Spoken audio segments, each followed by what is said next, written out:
Some game show ideas are so bad that they never get made, but not these ones though. The producers were crazy enough to go through with it, so here's the top 5 worst game shows that never should have existed.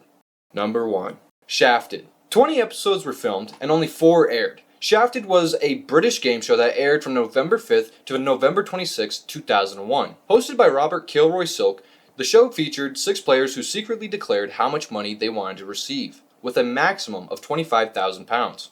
The game was played in 5 rounds, where players wagered portions of their totals on questions, and the leader eliminated one opponent with no winnings. The final round involved 2 remaining players deciding whether to share or shaft the jackpot. The show was dropped after 4 episodes and was listed as one of the worst British television shows of the early 2000s. Once when the amounts were revealed, the person asking for the largest amount was immediately eliminated from the game and receives nothing, while the 5 remaining players are credited with the amount they requested. In each of the next 3 rounds, the host reads the first few words of a question and invites the players to wager portions of their totals on it. Once the wagers are entered, then the host reveals the entire question. The player who made the largest wager has to answer the question within 10 seconds. A correct answer adds the amount that they wagered to their total, while a miss deducts it. Once when the host asks as many questions as there are players in the game, the leader chooses one opponent to eliminate, with no winnings. The chosen opponent then has the opportunity to try to plead their case, but it's possible that the leader will still decide to kick them out and just say oh well. But they could have a change of heart and keep them in the game and decide a new player. At the end of the 3 rounds, the totals of all the remaining players are increased to match that of the leaders. In the 5th and final round, 2 players meet standing at podiums facing each other in a form of the prisoner's dilemma, where the leader's total is at stake, up to $2,500,000.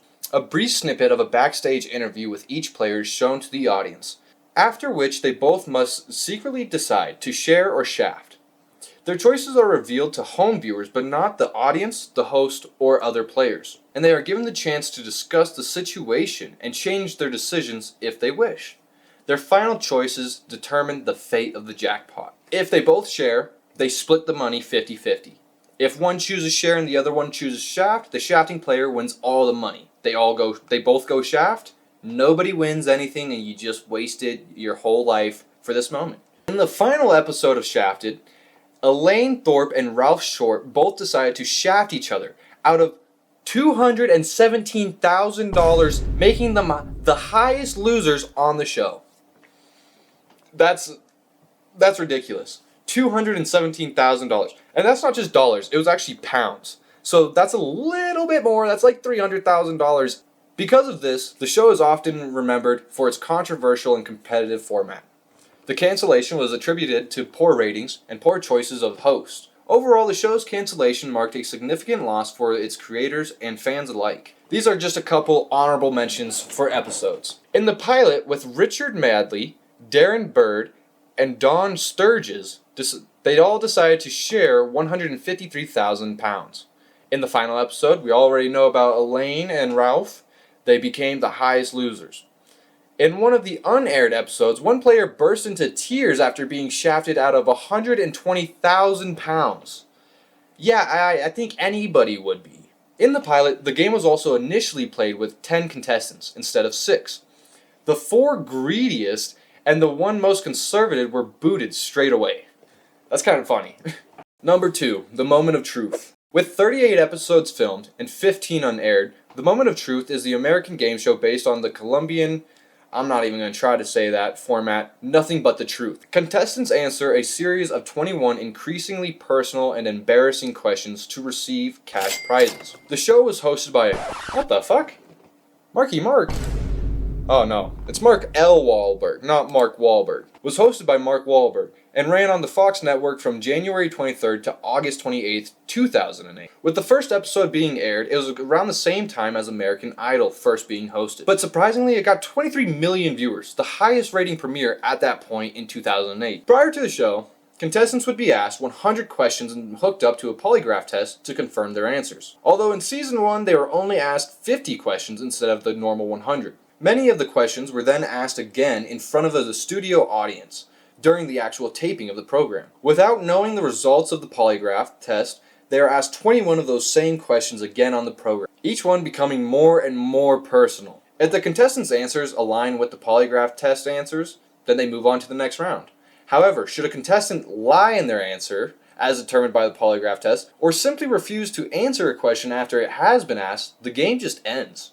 If they give a false answer before the $25,000 level of the questioning, they leave with nothing. But if it's after the $25,000 level of questioning, they at least leave with the $25,000. But here's the kicker. During the first season, a false answer on any level, so you could be at the very start or be at the very end. A false answer, you leave with nothing. So you just got embarrassed for absolutely no reason. On the 5th episode, which aired on February 25th, 2008, contestant Lori Claire truthfully admitted over the course of the play that she had been fired for stealing money from her employer. She believed that her ex-boyfriend, who was present and asked her the question, is the man that she should be married to, and that since her wedding day, 2 years earlier, she has had sexual relations with someone other than her husband. After admitting to these actions, her mother was furiously staring at her, and her husband was sitting there with his head in his hands. She was eliminated for answering yes on the question of which she believed whether or not she was a good person. The intro of the episode featured a disclaimer by Mark Wahlberg, in which he claimed that this episode was highly debated on whether or not it should even be aired, calling it the most uncomfortable situation he has ever been in on television. Claire, who would have stopped and left with $100,000 based on her already dramatic revelations. Later, she said that she was continuing to try to win more money in order to achieve fame and fortune. Number 3, distraction. With 16 episodes aired, Distraction is a game show that was aired on Channel 4 in the United Kingdom from 31st of October to the 11th of June in 2004. Presented by comedian Jimmy Carr. We all know Jimmy Carr, what a great guy. But not a great show, because get this. The show involved contestants answering questions while being distracted in various bizarre, painful, and humiliating ways. 4 contestants, normally 2 women, 2 men, compete through 3 rounds in each episode. Before the first round, they learn about each other's embarrassing moments, unique hobbies, strange talents, and previous unflattering occupations through questions asked by Jimmy Carr. Throughout the game, Carr asks relatively simple questions that contestants must answer while enduring variously uncomfortable, painful, or unsettling distractions. These distractions may be inflicted through the round, activated by contestants in order to answer, or as a result of a right or wrong answer. At the end of each round, the contestants with the lowest score was eliminated from the game and leaves with nothing. You get punished to try to answer, you get punished if you answered correctly, and you get punished if you answered wrongly. What the hell is wrong with this show? I have a list of relatively light punishments that they would have to undergo. I will go through these. Some of them repeat. We're going to go touch over them again later because they also have other ones. The typical distractions include having to urinate in a specially designed toilet in order to buzz in, placing something disgusting in one's mouth such as a snail, raw lamb testicle, after each correct answer. Wow.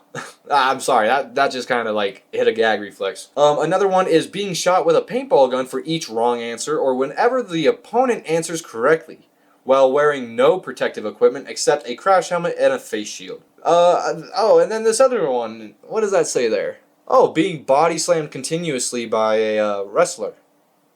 That sounds lovely. These next 3 are a little bit lighter. Being shocked with an electric dog collar upon buzzing in, being placed in an upside-down position and tickled on the soles of one's feet. Oddly, though, that is strictly UK, Italy, and India only. Don't ask me, it's what I have on the screen.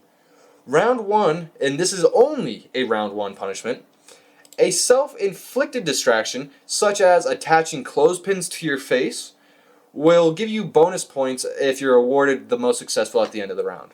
The last member finally wins the game. But you advance to the 4th and final round, and you either win a car, a set of prizes, or a cash bonus. It's not all daisies and roses from there, though. Let's rip this off like a quick little band-aid, guys. However, they must answer several further questions to prevent the cash or prize from being damaged or destroyed. If the prize is a car, each missed question results in a part of it being damaged by an audience member or one of the losing contestants, smashing the windscreen, dumping paint on the seat, etc. You could poop in their gas tank, I guess. When a group of prizes is at stake, such as I would presume fine china, each miss results in them being destroyed, such as blown up or hit with a wrecking ball. In the case it's a cash prize, the winner must answer questions quickly to prevent its destruction, such as notes being burned in a line with like toasters cooking them, or just being thrown in, like coins being thrown into a cement mixer. Or the contestant themselves must throw some of their cash prize into a fire for each of their incorrect answers. At the end of the round, the contestant takes home the car, prizes, or cash. Get this though, regardless of condition. So you're telling me you're going to throw a couple of nickels and some concrete and you're going to be like, yeah, just take that concrete mixer home. Fuck you.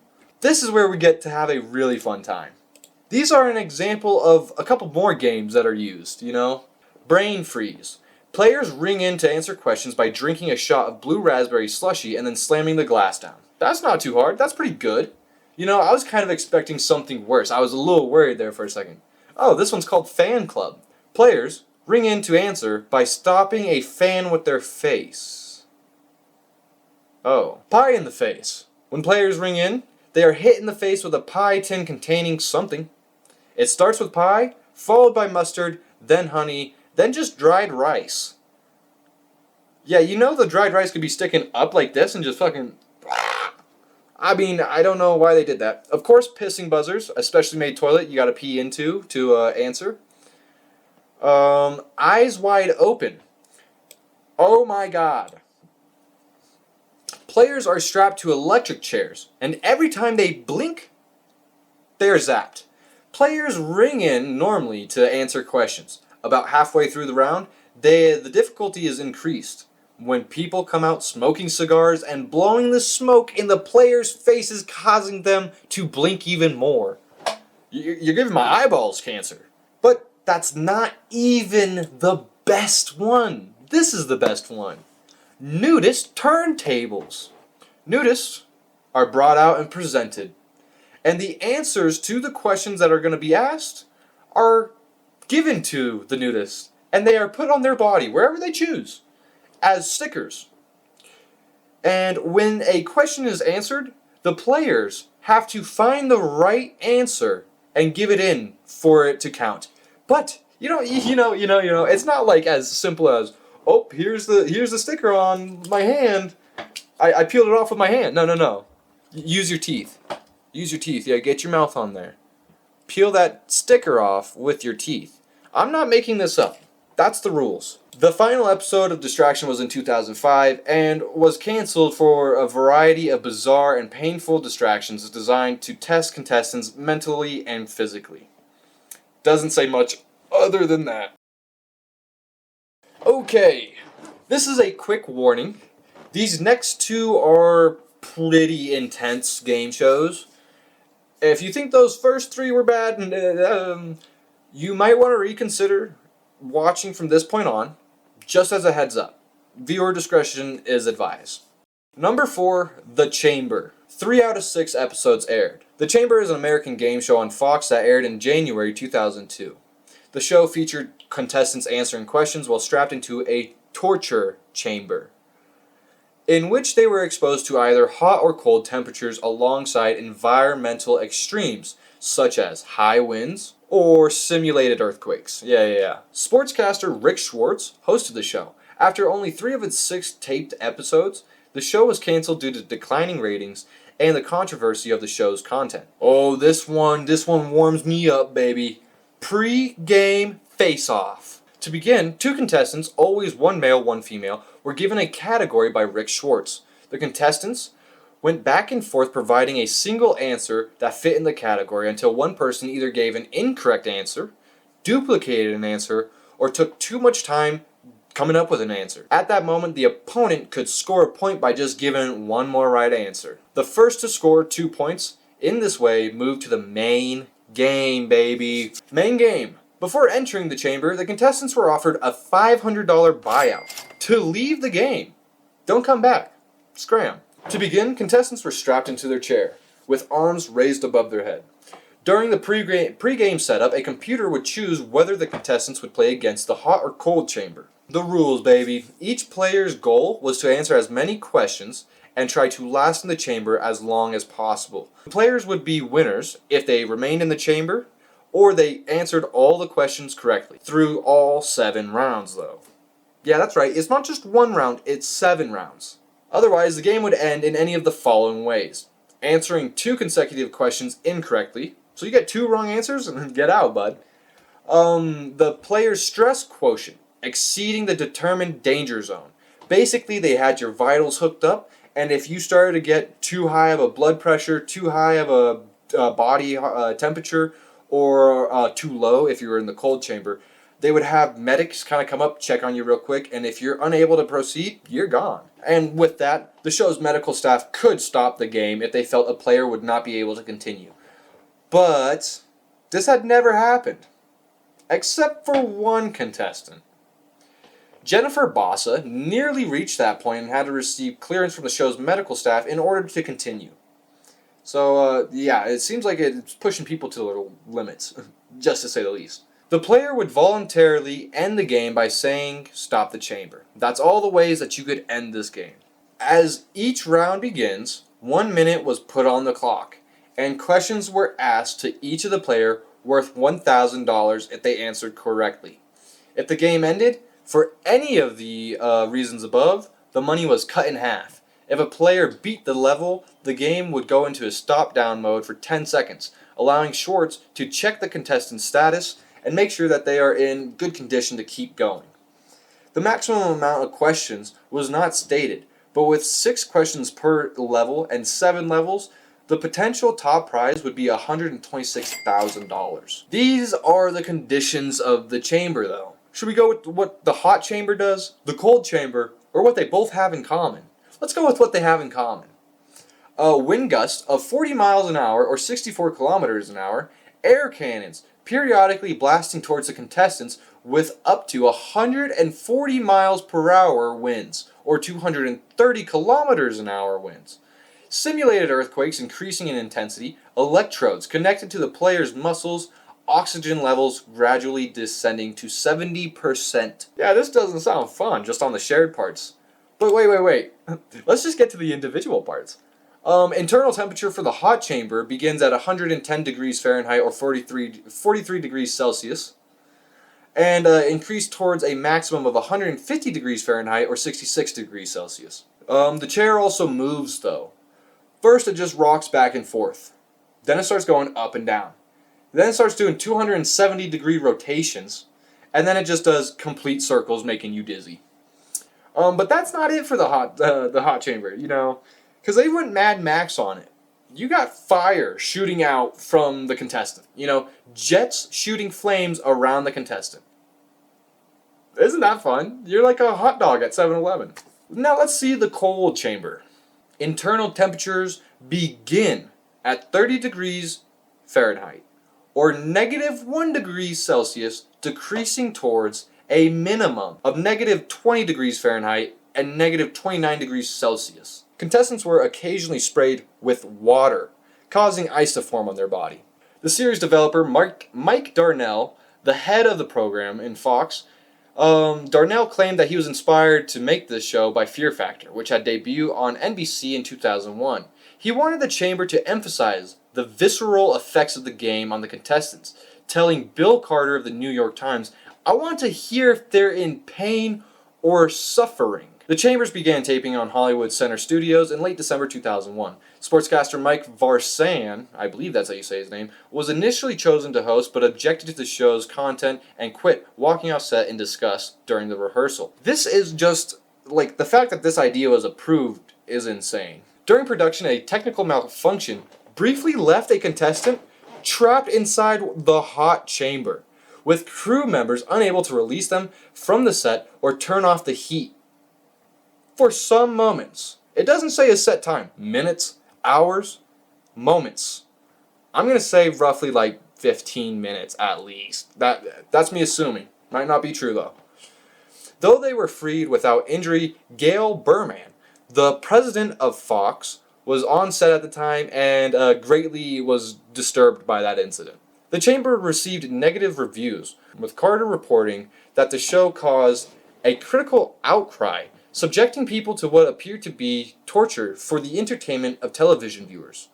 The series premiered to around 10 million viewers in the United States, performing best around young audiences.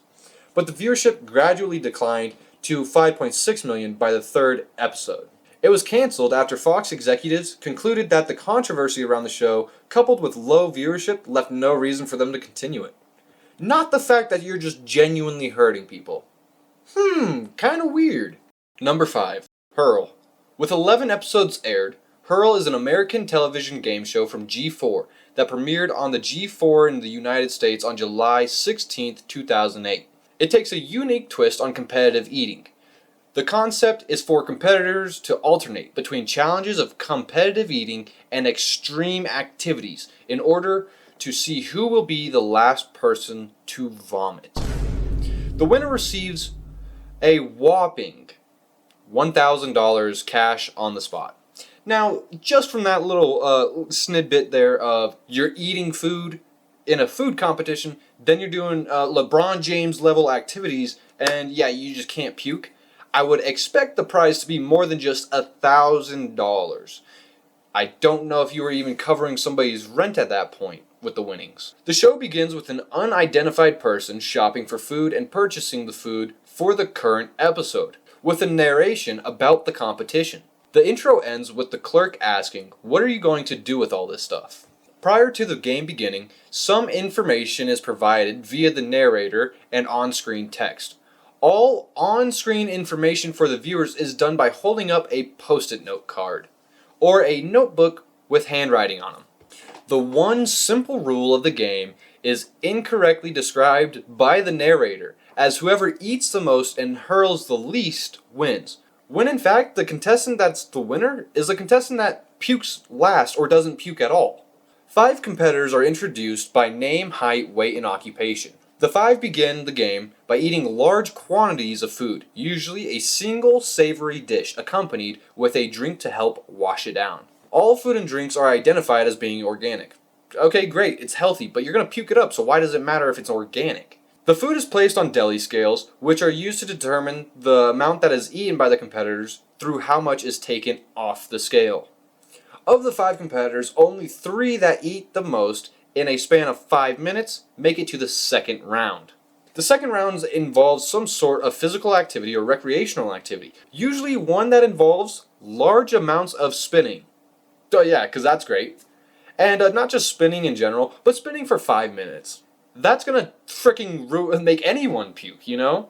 You don't even need to have food in your stomach to be spinning for 5 minutes and want to puke. The activity can end early if one contestant vomits. A hurl is identified on the show as any food swallowed that comes up out of the mouth. If a player pukes into their own mouth or it doesn't come out, it's not a hurl. For the third round, competitors return to the scales and eat for another 4 minutes.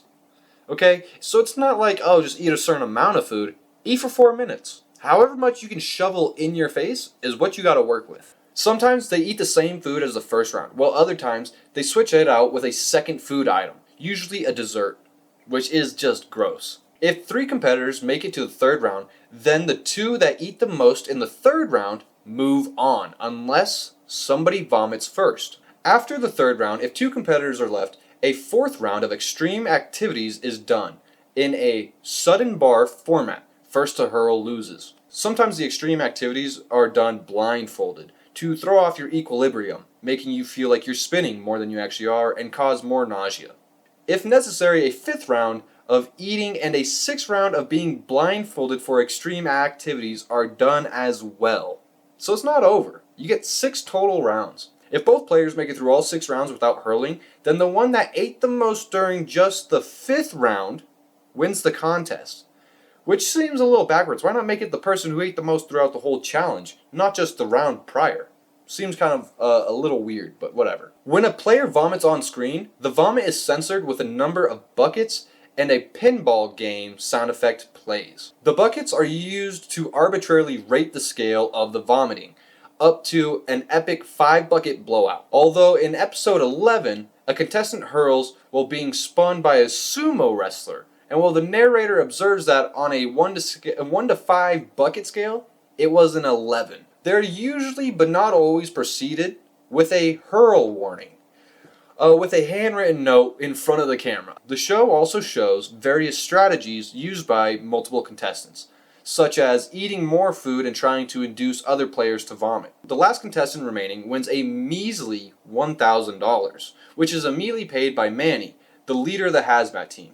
If the winner also ate the most food in the contest, they would also win an Iron Stomach Award. Sometimes the winner will vomit after the win. Since they already won, this does not affect the outcome of the game. The G4 network aired all 11 episodes, uncensored. No buckets, no sound effects, after the original censored episodes were aired.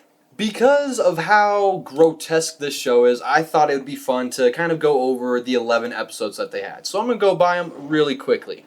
First episode, mac and cheese. Contestants eat mac and cheese, then strap into a steel-caged human bowling balls as they are sent down LA's famous 2nd Street Tunnel. Episode 2, cream of spinach soup. In 0G, contestants try not to hurl as they have to slurp down as much cream of spinach soup as they can, all on a ride called the flamethrower that is meant to fling them. Chicken pot pie.